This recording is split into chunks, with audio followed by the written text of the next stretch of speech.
You've gone no contact. You've made that tough decision to pull away, protect your peace, and create space so you can get clarity. And just when you're starting to feel a bit stronger, he comes back. Not with an apology, not with a grand gesture, but with a text that says, hey, how have you been? Now let's talk about what's really going on here. Because that message, it's not just a hello, it's a test. And this test isn't about whether you'll respond with love or indifference. It's about where, let's say you've done the hard thing. You went no contact. Maybe it was messy. Maybe it was quiet. Maybe it hurt more than you expected, but you did it. You stopped answering the messages. You stepped away from the mind games. You gave yourself the gift of space, even though part of you hoped, maybe even believed he would come chasing after you. Then silence, days, weeks, maybe months. And just as you're starting to sleep a little better, feel a little more like yourself, maybe even laugh again, you see it. A text, a DM, a comment on your story, or worse, the ever so casual, hey, how have you been? Now, in that moment, everything in you might want to believe it means something, that he's realized what he'd lost, that the time apart gave him clarity, that this is the moment where things turn around. But before you dive into that fantasy, pause. Because here's what's really happening. This isn't just a message. It's a test. And no, not the kind you study for. This is a subconscious test, his way of figuring out what kind of power he still holds in your life. He wants to know, can I still get her attention? Does she still care? Is the door still open? Even a little. This happens all the time. And it catches people off guard because it feels like a sign. But more often than not, it's not a sign of growth or change. It's a reflex, a moment of curiosity, ego, or even boredom. Because here's something most people never say out loud. When someone's used to having a certain place in your life, your silence isn't just uncomfortable for them, it's threatening. Your absence challenges the story they've told themselves about how much you need them, how available you are, how easy it would be to come back. So when you go no contact, you interrupt that narrative. You stop feeding the dynamic that made him feel in control.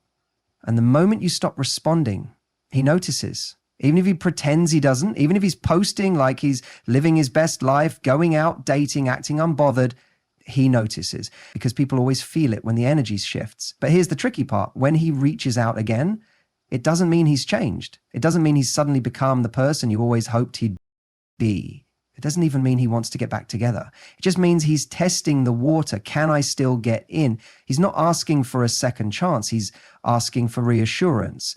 And that's why it's so important to recognize the difference between someone reaching out to rebuild and someone reaching out to reassure their own ego.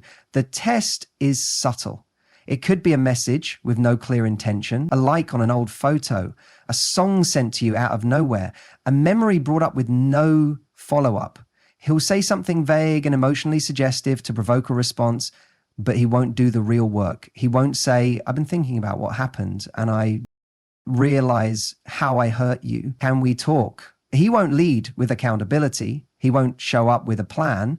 Why? Because he doesn't want to be vulnerable. He doesn't want to take the risk of really being rejected. He just wants to see if the door is unlocked without actually having to walk through it.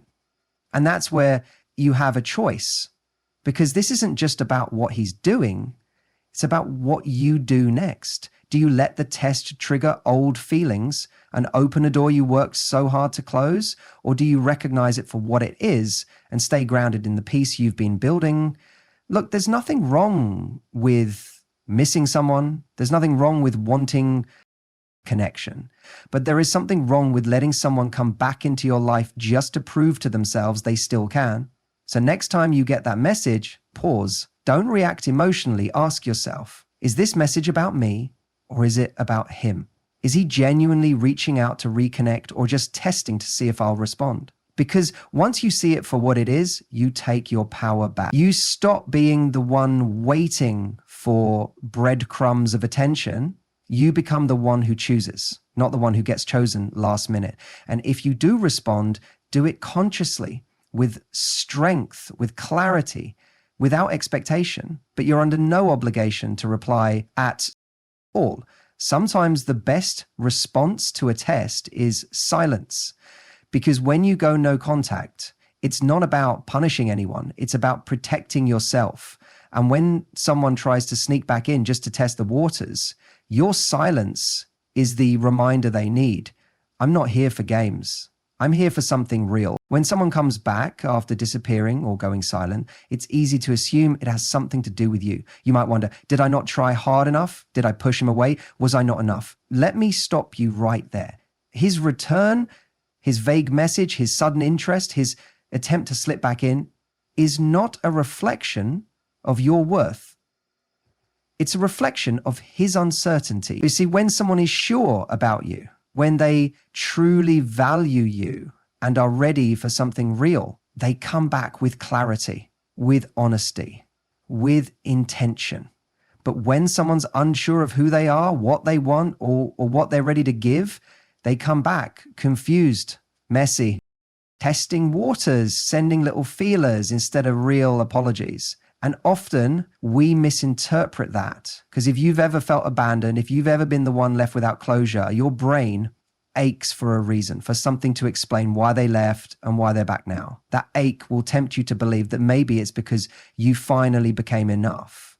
But that's the lie. The truth is, people don't leave because you weren't worthy. They leave because they weren't ready. They weren't consistent. They weren't secure. His return isn't proof that you finally measured up. It's proof that his own foundation is shaky.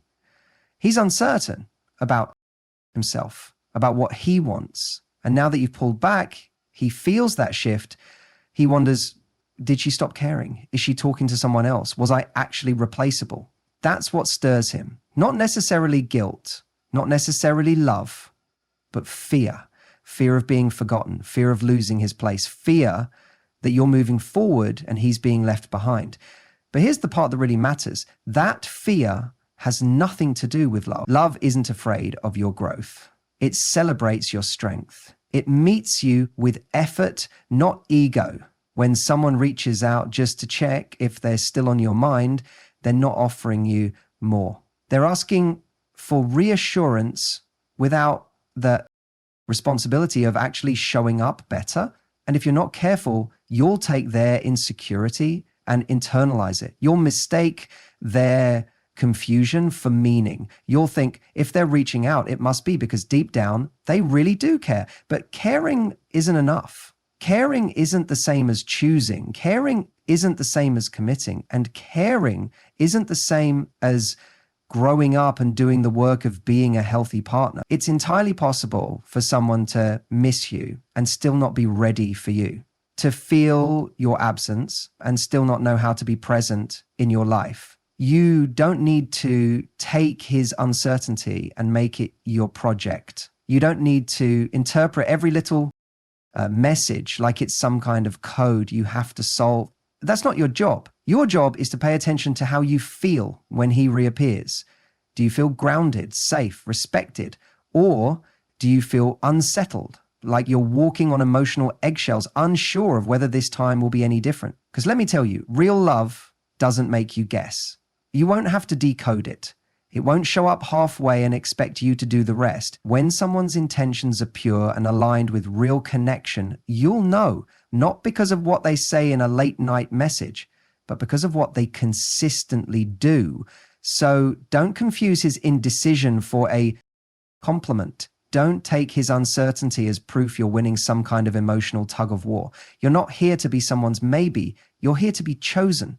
The real work is reminding yourself that your value doesn't fluctuate based on his attention.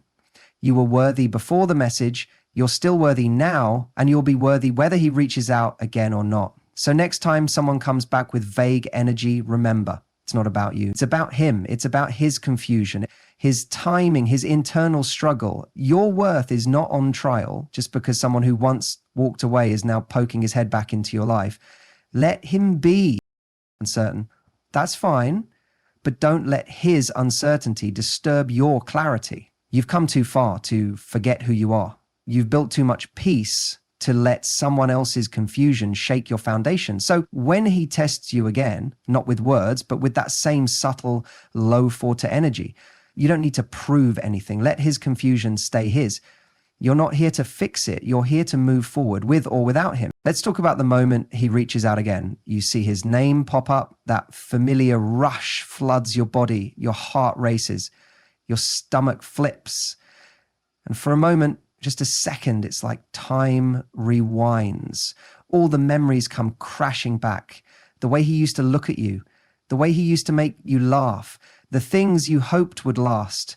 And now, here he is. You haven't spoken in weeks, maybe months. You've done the hard work, the silence, the rebuilding, the lonely nights where you had to remind yourself over and over that staying away was the strongest thing you could do. And now he's here again, not with flowers, not with a heartfelt letter, just a casual, "Hey, how have you been?" This moment right here, this is where the truth of your healing reveals itself. Because what you do next, what you feel next, tells you where you really are. Not just on the surface, but deep down. See, healing doesn't mean you forget how much you cared. It doesn't mean you stop missing the good moments or that you're suddenly immune to every emotional trigger. Healing means that when those old emotions get stirred up, you don't hand over your power. You don't go running back into the same pattern that once left you feeling lost. Because if this person meant something to you, if the connection was deep, if the love was real, of course their return will shake you. That's normal. It's not a sign of weakness. But it is a test, and not the kind he's giving you, the one where he checks to see if you'll respond. The test is your own. And the question is this: have I healed enough to not mistake this message for meaning? That's the difference. Before, maybe you would have dropped everything to reply. Maybe you would have stayed up all night crafting the perfect message. Maybe you would have felt obligated to prove you're still kind, still open, still the bigger person. But now you pause. Now you breathe. Now you ask the questions that matter. What does this message actually offer me? Is there any sign of real growth, or is it just emotional fishing? Will replying move me forward or pull me back in? Because here's the thing. Just because someone reaches out doesn't mean they've done the work. Just because they miss you doesn't mean they're right for you. And just because you feel something doesn't mean you should act on it. That's where healing shows up, in the pause between impulse and action. It shows up when you no longer feel the need to chase validation. It shows up when you recognize your own patterns and choose a different response. It shows up when you realize that silence isn't cold or cruel, it's self-respect. You're not obligated to reply just because someone finally decided to remember you. You're not required to open the door just because someone knocked. This is your life now, your peace, your progress. And if you do decide to respond, let it come from a place of clarity, not craving, not loneliness, not nostalgia, not that aching voice in your head that whispers, maybe this is the moment everything changes. Because you know what? Maybe it is, but not in the way you think. Maybe this is the moment you realize you don't need them to come back. Maybe this is the moment you realize how far you've come without them. Maybe this is the moment you finally see how strong, grounded, and self-possessed when someone reappears in your life after disappearing or going silent, it can feel like a second chance, a do-over, a miracle you didn't even want to admit you were hoping for. And part of you wants to believe it means something, that maybe they realized what they lost, that they've changed, that they're finally ready. But here's the uncomfortable truth. Not everyone comes back with good intentions. Some come back because they genuinely miss you and want to make things right. But many come back for reasons that have nothing to do with love and everything to do with comfort, control, and ego. And if you're not paying attention, you'll get caught up in the fantasy instead of seeing the reality. Because here's what no one tells you. Sometimes people come back not because they want you, but because they want the feeling you gave them. They want access to the version of themselves they were when they were with you. They want the emotional safety you provided, the validation, the attention, the soft landing spot when the rest of the world feels too harsh. But that's not love, that's need, that's convenience, that's selfish. And if you don't stop to question it, if you rush back in because your heart's been waiting for any sign at all, you'll find yourself right back in the same cycle, the same confusion, the same unspoken expectations and mixed signals that drained you the first time. Here's something to remember. if they left without clarity, without effort, without care, and they come back acting like nothing happened, it's not because they've grown, it's because they expect you haven't. They're betting on you still having the same soft spots. They're hoping you'll pick up where things left off, no questions asked. They want the benefits of your presence without the responsibility of showing up differently. And that should tell you everything you need to know, because someone with good intentions doesn't just return, they return with respect. They return with words that are matched by actions. They don't try to slip back into your life through the side door. They knock, they ask, and they show you they understand the weight of what they lost. They don't send a 2 a.m. text and call it growth. They don't wait until they feel lonely, bored, or insecure to reach out. They don't come back just because you stopped chasing them. They come back because they've done the work, because they know what it means to lose someone valuable and don't want to repeat the same mistakes. Because they respect your time, your boundaries, your healing. But that kind of return is rare. And you know what? That's okay. Because your job isn't to sort through everyone's motives. Your job isn't to fix people or figure out who's coming from the right place. Your job is to protect your peace and honor your progress. And if someone re-enters your life without clarity, without consistency, without care, that's all the information you need. You don't have to get angry. You don't have to prove a point. You don't have to explain why their message is too little too late. You just don't open the door. Because your life is not a revolving one. It's not a waiting room for people who aren't sure if they're ready. It's not a place where someone can walk in and out as they please, while you stand there hoping they'll finally stay. You are not a backup plan. You are not a second option. You are not a source of comfort for someone who didn't choose you the first time. And here's something powerful. The way someone returns reveals more about them than the fact that they returned at all. If it's vague, lazy, or emotionally manipulative, it's not love. If it's timed perfectly around when they notice you've moved on, it's not fate. If it feels like you're being tested, not chosen, it's not real. People with real intentions don't leave you guessing. So when they come back, and they will, look at what's actually on the table. Is it commitment?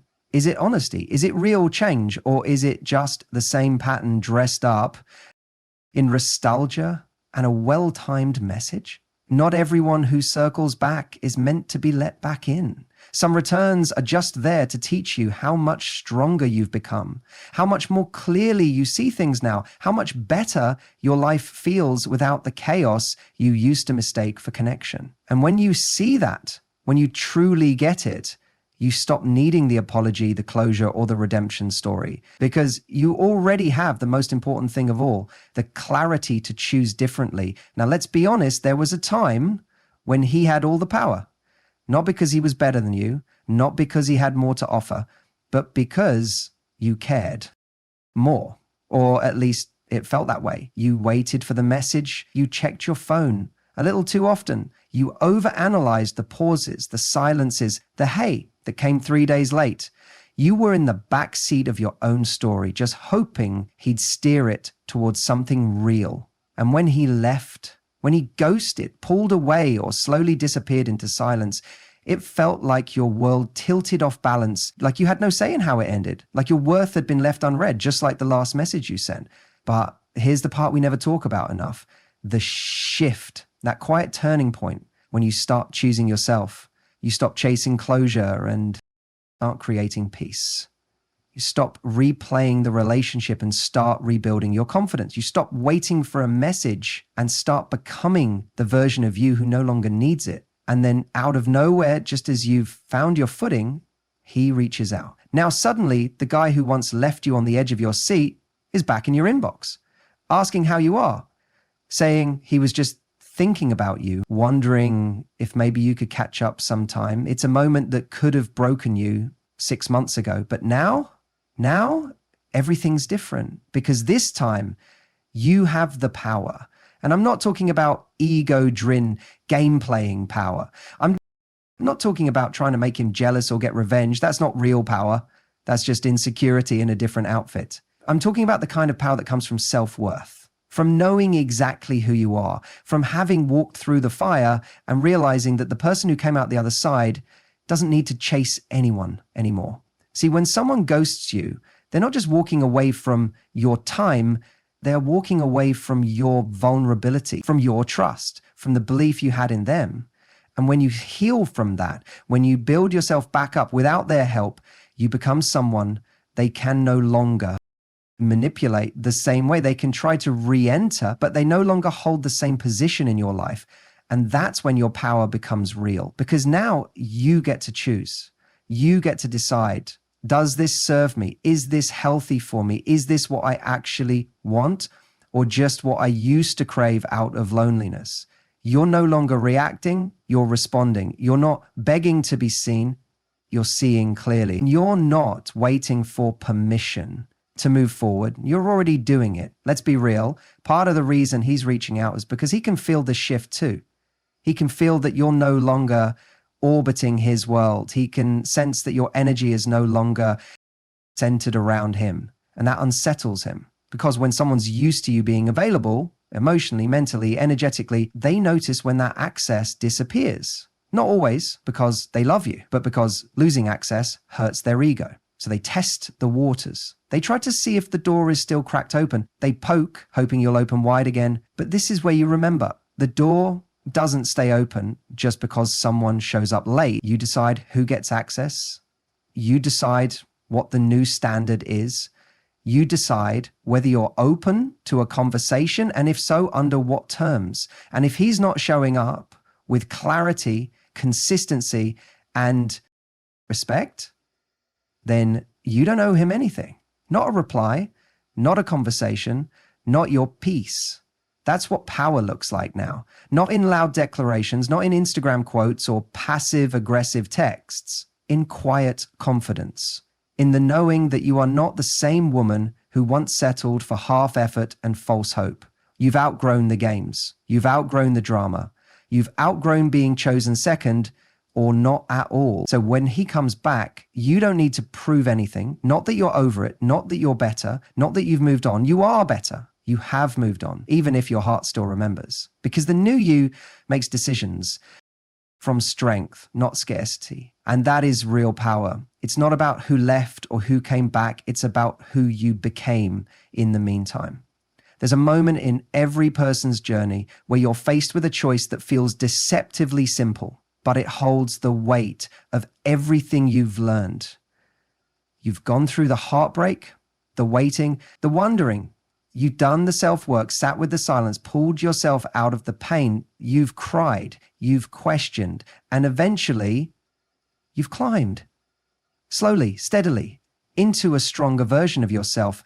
And now, here it is. That message, that call, that knock on the door from the person you used to dream would come back. This right here is your moment of truth. Because the part no one warns you about is this. Sometimes the biggest test of your growth comes not when you're alone, but when you're given exactly what you used to want, and you have to decide if you still want it now. That's the moment that reveals everything. Do you let the nostalgia cloud your judgment? Do you shrink yourself back into the shape that used to fit him, even though you've outgrown it? Do you silence that quiet inner voice that's whispering, you deserve more? Because hearing from him feels like winning. Or do you pause and remember who you were when he left? Remember the way it felt to wonder if you weren't enough. Remember the promises he didn't keep, the effort that never came, the words that didn't match the actions.